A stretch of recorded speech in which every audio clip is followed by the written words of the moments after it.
Welcome to A9 TV. కేంద్ర రాష్ట్ర ప్రభుత్వాలు పేదలకు ఉచితంగా ప్రజా పంపిణీ ద్వారా పంపిణీ చేసే బియ్యం నల్ల బజారుకు తరలిపోతుండగా పౌర సరఫరాల శాఖ నియంత్రణ అధికారులు పట్టుకున్నారు.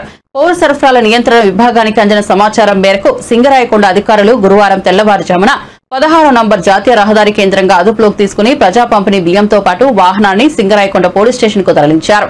గురువారం ఉదయం పౌర సరఫరాల శాఖ అధికారులు జప్తు చేసి పోలీస్ స్టేషన్ లో ఉంచిన వాహనాన్ని దానిలోని బియ్యాన్ని సింగరాయకొండ MLS పాయింట్ కి తరలించి బియ్యాన్ని గోదాములలో ఉంచారు. కాకినాడ కేంద్రంగా దేశ సరిహద్దులు దాటుతున్న ప్రజా పంపిణీ బియ్యం సంఘటన సంచలనం సృష్టించిన సందర్భంలో భారీగా ప్రజా పంపిణీ బియ్యం పట్టుబడడంతో సర్వత్రా చర్చ జరుగుతోంది.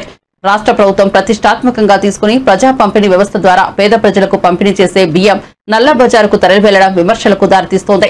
రెవెన్యూ అధికారులు, పౌర సరఫరాల శాఖ, ప్రజా పంపిణీ బియ్యం నియంత్రణ విభాగం, విజిలెన్స్ విభాగం చేపట్టే చర్యలు ప్రజా పంపిణీ బియ్యం అక్రమ రవాణాని నియంత్రించలేకపోవడంపై ప్రజలు చర్చించుకుంటున్నారు.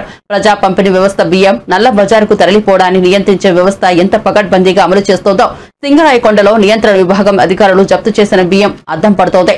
జిల్లా యంత్రాంగం దీనిపై ప్రత్యేక దృష్టి పెట్టి ప్రజా పంపిణీ వ్యవస్థ ద్వారా పేద ప్రజలకు పంపిణీ చేసే బియ్యం నల్ల బజారుకు దారి మళ్లకుండా చర్యలు తీసుకోవాలని ప్రజలు కోరుతున్నారు.